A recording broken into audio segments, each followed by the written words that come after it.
وأذن في الناس بالحج يأتوك رجالا وعلى كل ضامر يأتين من كل فج عميق.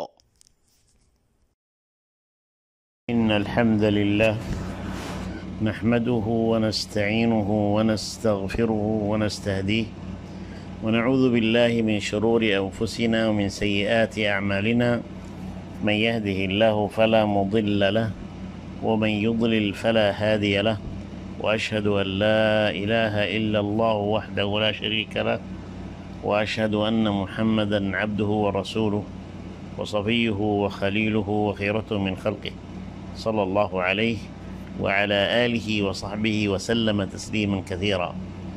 أما بعد، إخوة الكرام، يقول الله تبارك وتعالى: وأذن في الناس بالحج يأتوك رجالا وعلى كل ضامر يأتين من كل فج عميق ليشهدوا منافع لهم ويذكروا اسم الله في أيام معلومات على ما رزقهم من بهيمة الأنعام فكلوا منها وأطعموا البائس الفقير. شرع الله جل وعلا الحج لأهداف عظيمة ومقاصد متنوعة ومنافع عاجلة وآجلة في الدنيا والآخرة. فمن المنافع الدينية العبادات البدنية من الصلاة والصوم والطواف والصدقات والزكاة والذكر ونحر الهدي وغيرها، وأولها وأسها وأهمها توحيد الله تبارك وتعالى. ومن المنافع الدنيوية البيع والشراء والأكل من لحوم الهدي والإهداء. قال ابن عباس رضي الله عنهما في قوله تعالى: ليشهدوا منافع لهم، قال: منافع الدنيا والآخرة، أما منافع الآخرة فرضوان الله تعالى، وأما منافع الدنيا فما يصيبون من منافع البدن والذبائح والتجارات. وكذا قال مجاهد وغير واحد. إخوة الكرام، الحج فرصة عظيمة أن يلتقي المسلمون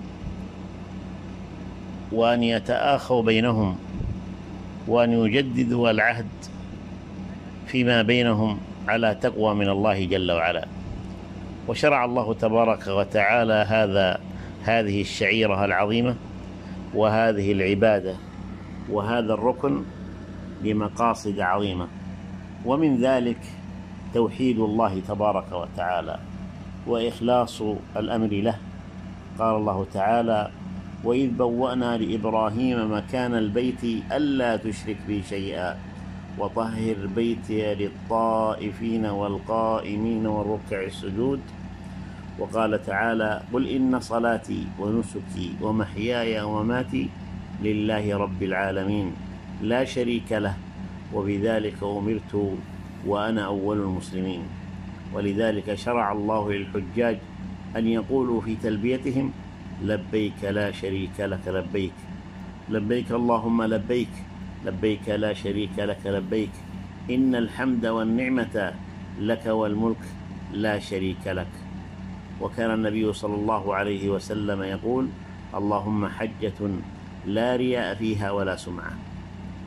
فالمقصد الأول هو توحيد الله تبارك وتعالى، والتوحيد هو ما أمر الله تبارك وتعالى به، وهو الذي أمر به أنبياءه عليهم الصلاة والسلام، بل بعثهم من أجل هذه الكلمة العظيمة ومن أجل هذا التوحيد الخالص لله تبارك وتعالى.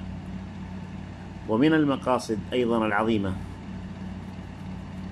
التآخي بين المسلمين، فتذهب كل العصبيات والقبليات وتذهب الرئاسات، ويبقى فقط كلهم عبيد لله تبارك وتعالى. يجمع بينهم أنهم مسلمون وأنهم مخلصون لله تبارك وتعالى، فربهم واحد تبارك وتعالى، ونبيهم واحد محمد صلى الله عليه وسلم، وكتابهم واحد هو كتاب الله جل وعلا، هو القرآن الكريم، والبيت الذي يحجون إليه هو بيت واحد، وهو هذا البيت الحرام.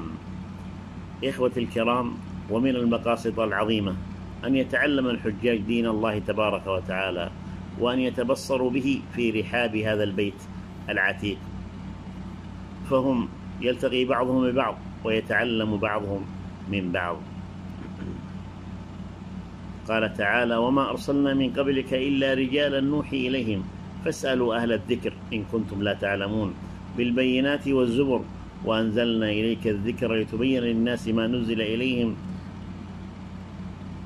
ولعلهم يتفكرون. وقد قال عليه الصلاة والسلام لما حج قال: خذوا عني مناسككم فإني لا أدري لعلي لا أحج بعد حجتي هذه. فحج النبي صلى الله عليه وسلم وتعلم الناس من هذا الحج، فكان مقصدا عظيما. ومن المقاصد لهذا الحج ذكر الله تبارك وتعالى، فالمتتبع لأمور هذا الحج ولهذه الشعيرة العظيمة فهي كلها ذكر لله تبارك وتعالى، بداية بالتلبية عند نية الدخول إلى الحج، ونية هذا النسك سواء كان حاجا متمتعا أو حاجا قارنا أو حاجا مفردا، فإنه سيبدأ بهذه التلبية وسيتوجه إلى ربه تبارك وتعالى، فيبدأ ويقول: لبيك اللهم لبيك، لبيك لا شريك لك لبيك، إن الحمد والنعمة لك والملك لا شريك لك. فهو ذكر من البداية، ثم أيضا ما يكون في هذه الشعيرة من ذكر الله تبارك وتعالى بعد ذلك، وهو سيكبر الله تبارك وتعالى كما قال تعالى: ولتكبروا الله على ما هداكم. فسيكبر الله تبارك وتعالى وسيعظم ربه جل وعلا، فيقول: الله أكبر، الله أكبر، لا إله إلا الله، الله أكبر، الله أكبر، ولله الحمد. فإذا ذهب إلى الجمرات كبر مع كل حصاة كما تعرفون، فإنه يكبر الله تبارك وتعالى عند رمي الحصاة. ثم الدعاء، فهو أيضا من الذكر، وهو من المقاصد العظيمة أيضا، وهو يدخل في ذكر الله تبارك وتعالى. فالدعاء في هذه الأماكن مستجاب، ويكون له ميزة عظيمة في هذا المكان. فالنبي صلى الله عليه وسلم في يوم عرفة كما تعرفون بقي يدعو الله تبارك وتعالى منذ أن زالت الشمس في الظهر إلى أن غربت الشمس، وهو يدعو الله تبارك وتعالى. فمن المقاصد العظيمة التوجه إلى الله تبارك وتعالى، توجه القلب أولا بتوحيد الله تبارك وتعالى، ثم توجه هذه الأعضاء وتوجه هذا اللسان، فلا يجادل ولا يبتعد عن ذكر الله تبارك وتعالى، بل يكون ذاكرا لله سبحانه وتعالى، متوجها بقلبه، متوجها بلسانه، متوجها بوجهه لله تبارك وتعالى بهذه الشعيرة العظيمة. وهذا الحج له مقاصد عظيمة جدا، ولكن هي بعض من هذه المقاصد التي نسأل الله تبارك وتعالى أن يفيدنا بها. سواء كان هذا المسلم حاجا ويسر الله جل وعلا له الحج، فإنه سيلاحظ ذلك بأم عينيه. وحتى لو كان لم يكن حاجا، فإن هذه الأيام وهذه الشعيرة أيضا تذكره بهذه المقاصد.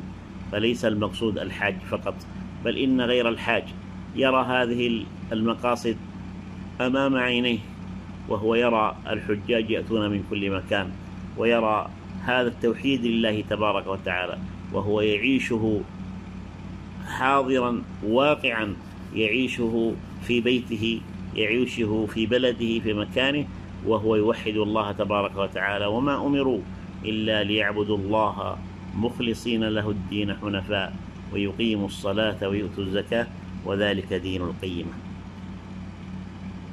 ومن المقاصد العظيمة المحبة بين المسلمين والتواد والتراحم، ففي الحج يحصل ذلك التراحم، ويحصل ذلك التآزر، ويحصل ذلك الإيثار إيمانا بالله تبارك وتعالى وطلبا للأجر والمثوبة.